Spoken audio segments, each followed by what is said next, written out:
Hey guys, how are you doing? This is Zev from Zed Outdoors and I hope you're having an awesome day. So today I've come down to see friend and talented toolmaker Nic Westermann. If you've been watching my channel for some time, you would have seen Nic make many previous appearances on a previous series that I filmed with him, and I'm back once again to film another series of videos. Now in this particular installment, what Nic is going to be showing is his process for how to put a hollow grind and also sharpen a Sloyd knife, i.e. a straight carving knife. Now a couple of things to bear in mind before we get on with the meat and bones of this video. Number one, as you can see, it's a bit of a lengthy video because there are a lot of steps that Nic is going to be talking through. Now to help facilitate that, we've broken this video down into the different chapters, i.e. timestamps. So if you scroll along the timeline of this video, you can see all those different sections marked out. You'll also see all the different sections listed below. Now on the left hand side, you will see the corresponding times of that video. Those sections appear. YouTube has a very cool feature. If you click on those times, it will jump straight to that section. Secondly, as I mentioned, I've filmed other videos with Nic, both previously and also in this current visit. All of those videos I will highly recommend you go check out. All of them will be linked below in the description. And finally, there's going to be certain tools and materials referenced in this video that Nic is going to be using. And what we've done for kind of ease of use on your part, we've listed them all down below as well. So without further ado, hope you enjoy the rest of this video.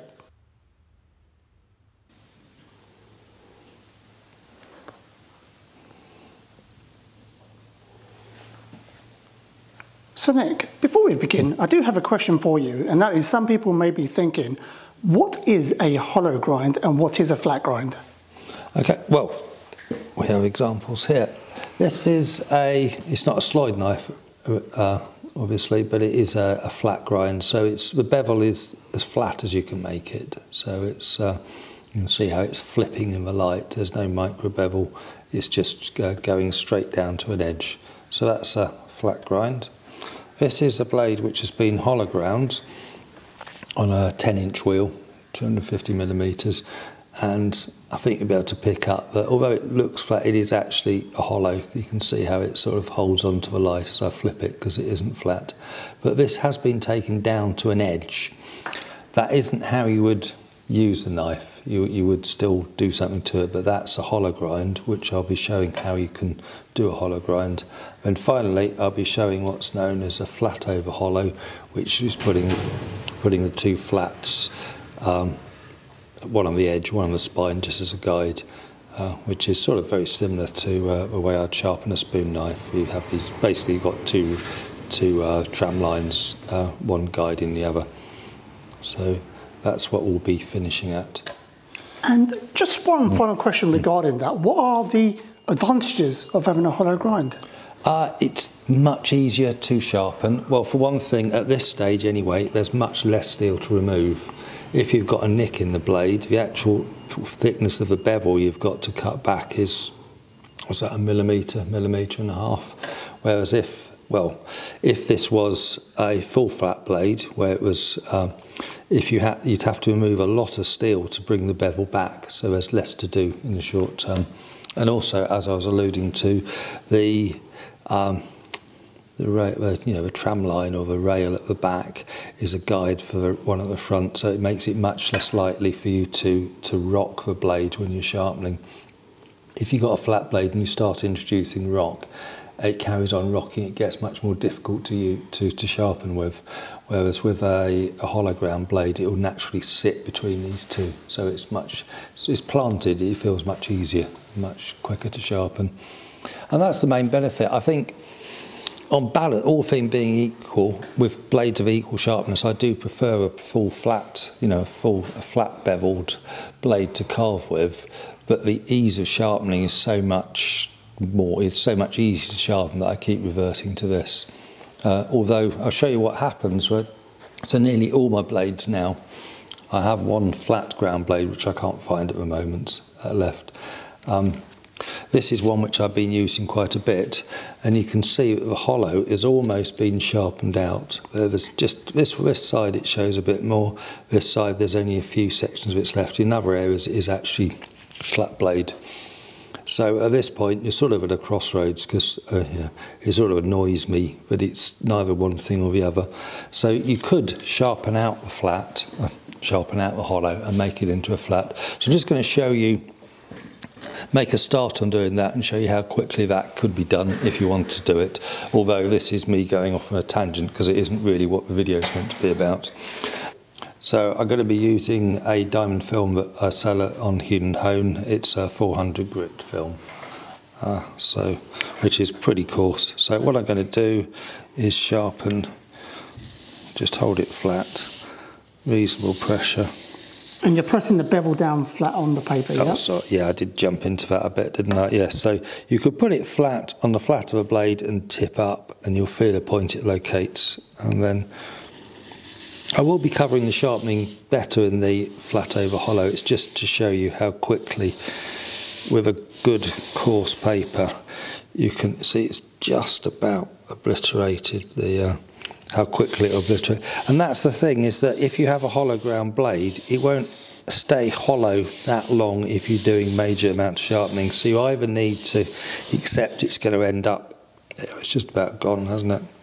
You either accept it's going to end up as a flat blade, or you have to reapply the hollow. So that's really what the point of this.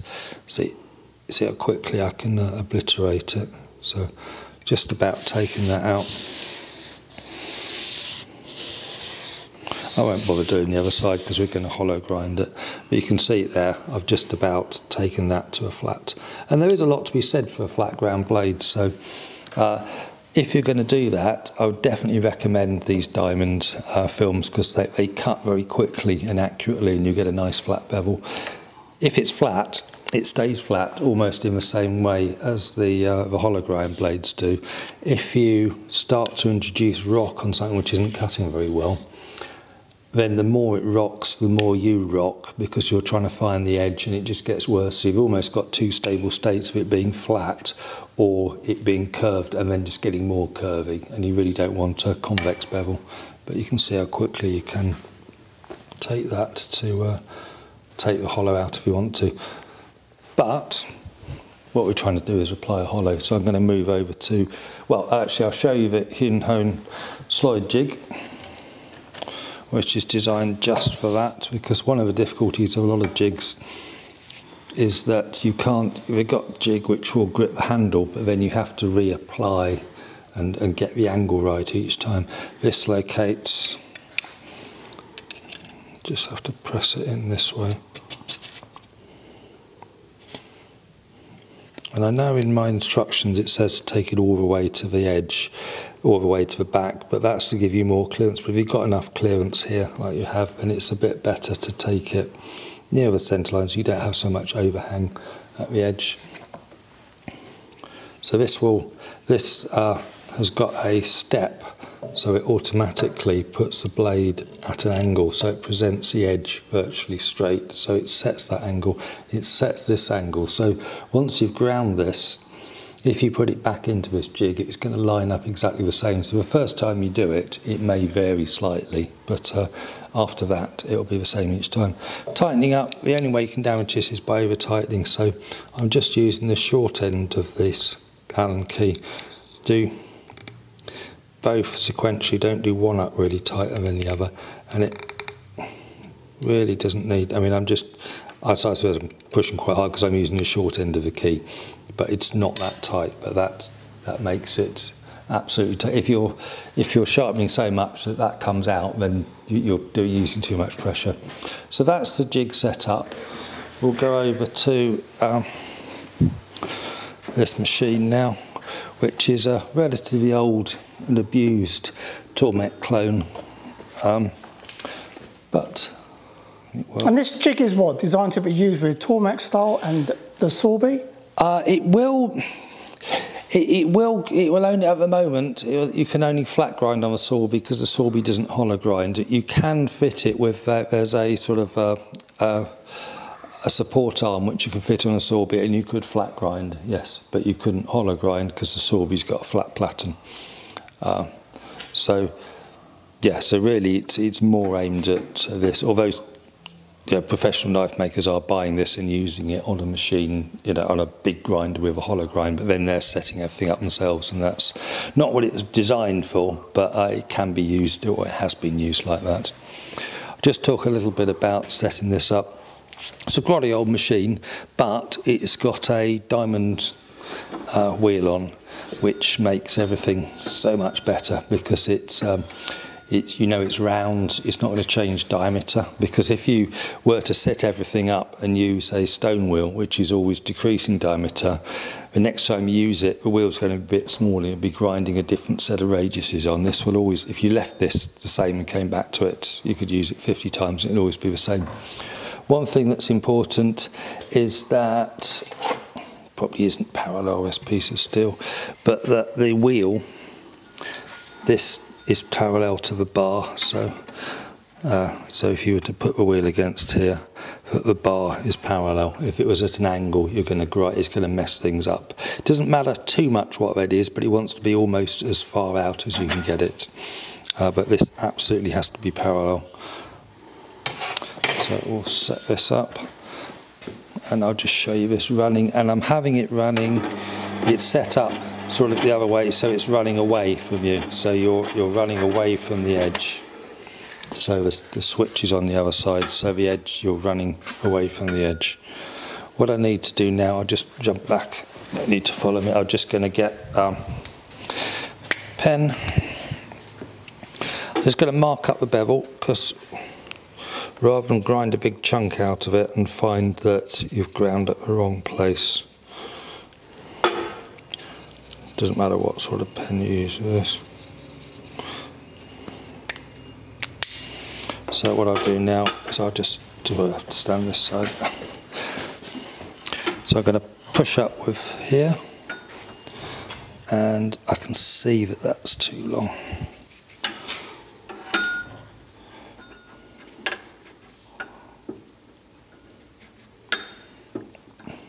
That looks like it's worth a go. And I'm not even going to start the machine. I'm just going to,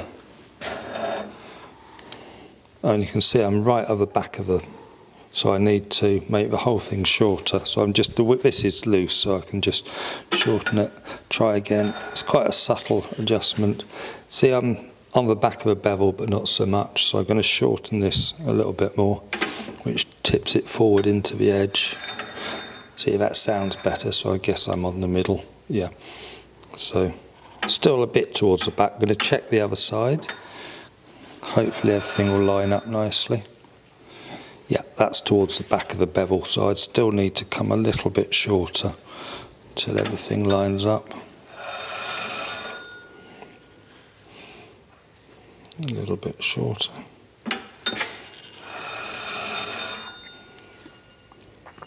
That's grinding about to the front, and this one, yeah. So that's as good as it's going to get, I think. That looks pretty even. And what I'm going to do is just tighten this up now, because I should have brought my Allen key with me. It's never going to be perfect, because there's always going to be slight variations in jigs, but that looks accurate enough for me to start grinding. If you find that it's high on one side, so it's grinding from the front of a bevel on one side and from the back of a bevel on the other, one temptation is to make an adjustment on this each time you turn it over. But if you can, I'd advise against doing this, because you'll always have to do it. What that's suggesting is that this grind isn't even then, because these have been done on a CNC machine and are holding everything dead straight. They've always been checked before I've taken them out. So this is holding the blade, it's pointing up dead straight. So what I'm going to do, so what I'd say is if it's grinding a bit, say off the front of one bevel and back of the other, I'd split the difference. I'd find a setting which approximates the best fit, and then just grind through it and get it right. And then next time you put this on, it's going to line up perfectly, and you won't have to mess about. Because as I said, if you are using a hollow ground knife, quite often you will have to reapply the hollow grind, and it's a pain to have to make this adjustment. So as long as you've got enough width there. Okay, so we're set up, about to grind. What I'm going to do is, I know that this diamond wheel does a lot better if it's lubricated with white spirit. You could use water, but I'm not particularly keen on getting the blade wet and getting it just tends to make stuff rust and if you've got like a Mora which has got one of those hollow tang holders, it will rust inside there. So I use white spirit, so I just paint it on liberally, and it doesn't go that fast, it doesn't fly off too badly, but it just keeps everything. You'll notice it when it starts to dry up. So I'm going to start it up, I'm going to put the blade on, do a bit on one side. And is there a particular setting you do in terms of speed? This one hasn't got speed control. So, but if you have got speed control on something like this, turn it up as high as you can, because it's still dead slow in terms of grinding. So yeah, I'd go at full speed. But this. So what you're going to do, the main thing is as you go along like this, to make the tipping gauge, some people will try and tip like that. And that's absolutely not, because you could make it hit here at this angle, or you could make it hit at that angle, and you'll grind different angles. So what you do, if you're looking at this, is you rotate, you put the disc up flat and you rotate. Because if you rotate to make the tipping gauge, it will always hit at exactly the same angle, so you'll grind a consistent bevel. So you turn it over, run along, rotate to make it, you don't tip like that. Because once you start tipping, you'll grind all sorts of different angles. So that's how it works. So I will apply some pressure here.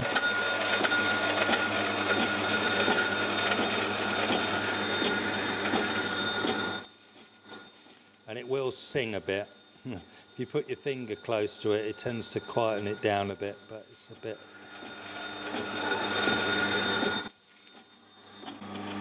Let's have a look at that. Oh, there we go. So we've got a grind which is running pretty much down the centre, although it's running off a bit at the tip. So now we'll do the other face.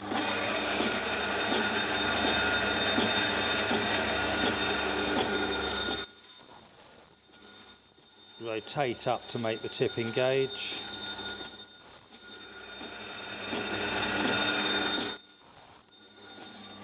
Have a look at that. Now that one's running off a bit more, but it will line up. So we'll just keep going on this a bit. I'm just going to add a bit more white spirit.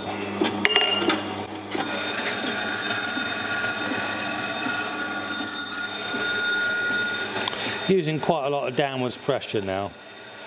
But I'm pressing down on the blade, not on the jig, because that could make the blade tip in the jaws of the jig. So I'm applying pressure on the blade.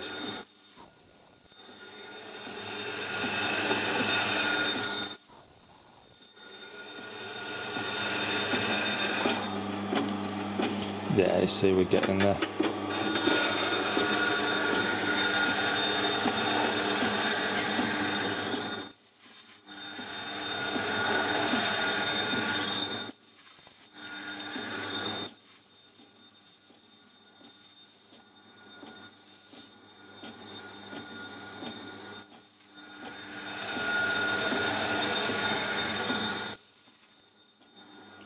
Look at that. Yeah, see. So that's coming quite well. It's never going to be perfect the first time you do it, because you're imposing a new grind. It depends a bit on this geometry and different geometry, but once you've done the grind, next time you put it in, it will line up much better. Whereas if you make an adjustment for each side, you'll always have to make an adjustment. The whole point of the jig is that once it's done, you'll only really have to do it once. So the first grind through will take a bit of time, but you can see I'm nearly, that side's very nearly done. I've got to do, it's running from the edge back slightly, and this one, yeah, this one's running out at a bit of an odd angle.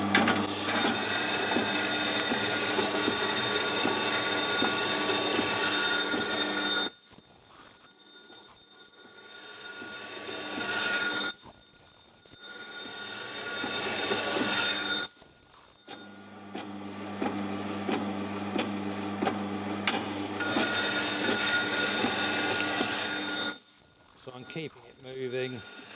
Whenever I get to the tip, I'm always careful to rotate the disc against the support bar. I'm not tipping or arcing like that. If you ever see that, you know something's wrong.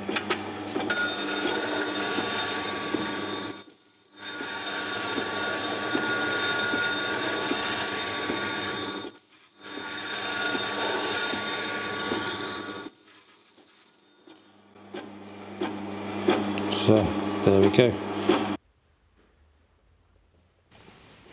Right, I've got to a stage, took a few minutes, but I've got to a stage where I've got even bevels all the way over, but there's just, you can see I haven't quite got to the back of the bevel here, and also not quite to the back there, so I'm just going to finish those off, and then we'll be ready to do the flat over hollow sharpening. So I'm going to sort out this area first, which really shouldn't take long. So I'm just applying pressure where I want to grind.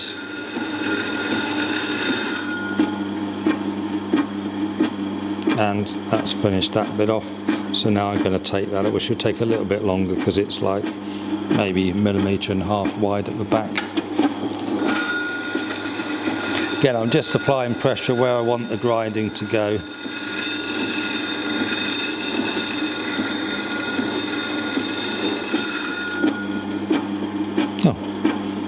Done it. Maybe a little bit more than I wanted. It went a lot quicker than I thought. So there we go. Just even that up. I don't want to have like ground a dip in it. A little bit on the other side.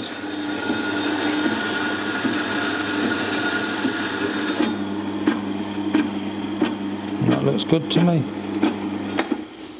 So, one quick question I have for you is something we touched on actually off camera that I think is worth mentioning. And you were talking about the oil on the handle being set before you do this. Oh, right, yes. Yes, it occurred to me because because I'm using white spirit, if you'd got a fairly freshly linseed oil blade, I think the linseed would be dissolved and stripped off by the white spirit, in which case you probably shouldn't use it. But this is an old handle of a linseed set, so it's fairly stable. But yeah, that's one drawback of using white spirit as a lubricant. But generally, I think it's just you're not rusty. There's no danger of rusting anything. So I'm pretty keen on it. So what I'm going to do now is take this off if I haven't lost the Allen key, which I haven't, and we'll start doing the sharpening. Okay, so I'm going to take this off now, and it is actually saying it is. The reason this jig works well is because it's got very thin jaws, but they are a bit fragile. So again, taking it off is reverse of putting it on. So just release one slightly, and then the other side, and then at that point, this first one would have tightened up again, and then the next one. So you're just doing it sequential, try and get it in. And eventually they'll both come loose, and then you can take it off, and again take it off evenly. Don't twist it out, because if you bend these jaws, the whole thing lines up on these very thin jaws. But that's the blade. Oh, we'll use some low. And you can see it's got a long feathery burr on it from, I think actually, oh yeah, you can see because from the last direction I took it. So what we're going to do now is do the flat over hollow sharpening, which I've taught a lot of shows over last year. I've touched on this before, but the way I sharpen now is ambidextrously. So I'll do, rather than sharpen edge away from me, edge towards me, I'll always do edge away. And then I'll switch hands and it's still edge away. So the blade does exactly the same thing. If you're doing edge different, the blade sees a slightly different action, and I've just found it easier. So that's the way I'm going to teach it. This is 2000 grit because we've already got an edge formed. So the amount of steel we want to remove is very small. As you know, it's very easy to sharpen through the hollow, so you don't want to take off more than you need to. So we're going to start on 2000 grit. Same sort of thing, put the bevel flat and rotate into the edge. I mean, I'm just using finger pressure to tip into the edge. And I'm going to run away from the edge, back, well, into the edge and away. And when I come to the tip, I'm just going to start doing like a sort of stab sharpening, so I'm coming this way, because the point being is that you've got a lot of support between the front and back of the bevel here. When you get to the tip, if you're trying to find that angle it's very difficult. Whereas if you maintain the angle and do what's known as stab sharpening, you're just maintaining the angle and lifting up, and you can maintain that angle. But generally stab sharpening isn't as good as sharpening into and away from the edge. So most of it I'll do forwards and away. When I get to the tip, I'll just stab sharpen at the tip. You can see bevel, 2 lines starting to appear. I've just got a bit more to do.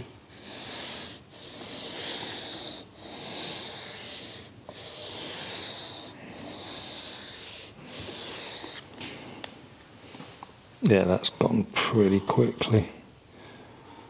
Don't really need to do much more than that. I just got to do a bit more of a tip.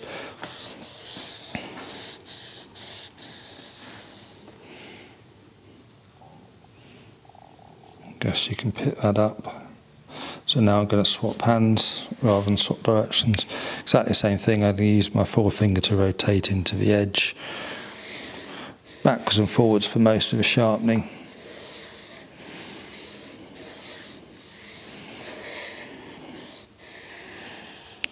You can see the burr flipping over massively here.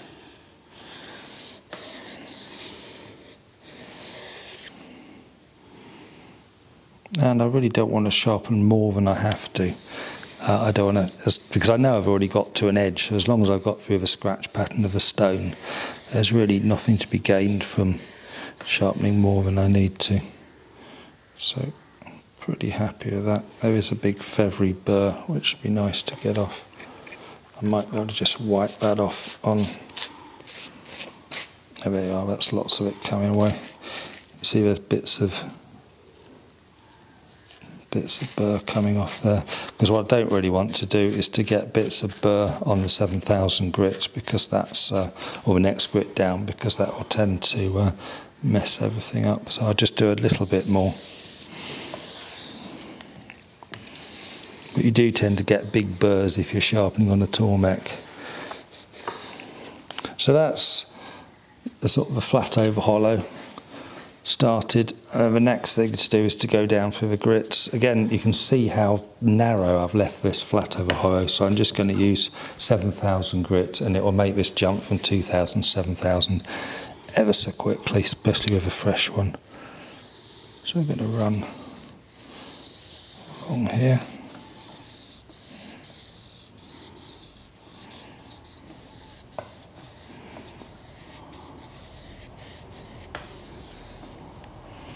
You can see a higher quality of the polish where it's 7000 is doing its job. And I have messed up this paper. I dropped some stuff on it when I peeled it, so I was trying to get it off the backing of these high points. Are really not something to not good, so I'm trying to avoid those. I opened the paper up and then did something different. I managed to drop some little bits on it, which isn't. But it's the same thing. I'm going backwards and forwards into the edge, lifting up to do the tip to stab sharpen.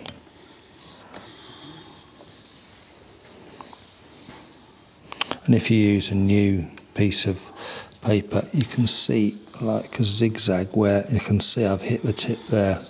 I can see the point. I've hit the tip, and that's it. That's really all I need to do. So that's sharpened to 7000 grit. What I'll do now is use some, this is leather with some white compound on. So I'm just going to strop, which is going to refine the finish on the of the 7000 grit. So I'm just removing, once we've cut the bevels accurately, all we're doing is working down through the grits. So just using gentle pressure. This is a rather old, messed up strop, to be honest. It's not ideal. So I'm not going to use too much pressure. I don't want to compress it and round off. The whole point of this is that you can get nice flat bevels. So I'm using gentle pressure. I don't know what we're on, 10 strops each side, something like that. And then the final thing I'll do is just use some plain leather with no compound on, which will again just refine the scratch pattern even more. It will take out whatever scratches the white compound left. Exactly the same process, but you're running away, you can't go forwards when you're stropping, but I'm going along, and then I'm sort of doing, well, not stab sharpening, so I'm not stabbing, but I'm pulling away from the edge. And then again I'm doing ambidextrously, so to do the other side I swap hands. And I've found this, so I always used to have a good side to sharpening and a bad side, and now I've done this, I've got no preference as to which side I'm doing.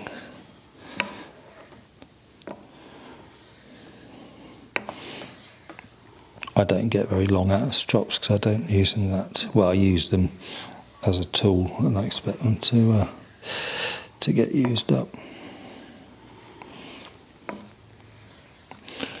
Right, and that is the edge, and that's really all you need to do. I've done a very bare minimum of that, of the flat over hollow, because you don't need to put any on, do any more than that really.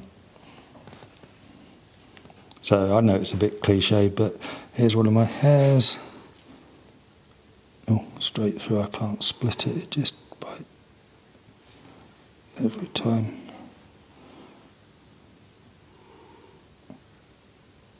There we go.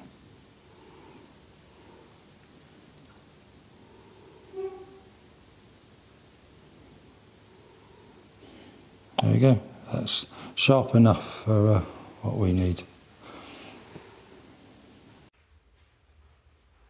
So there you have it, my friends. That is a wrap for this video. Nic, thank you so much. It's been fun.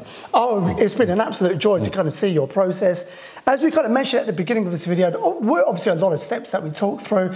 And once again, to help facilitate that, we've broken this video down into the different timestamps. You can scroll along the timeline, all they are listed down below in the description. Also, Nic has used a plethora of materials and tools here. Now, if you want to source those from Nic directly, then what we've done, we've linked those down below as well. And feel free to check out the Hewn website. There's a lot of other great stuff that they're doing.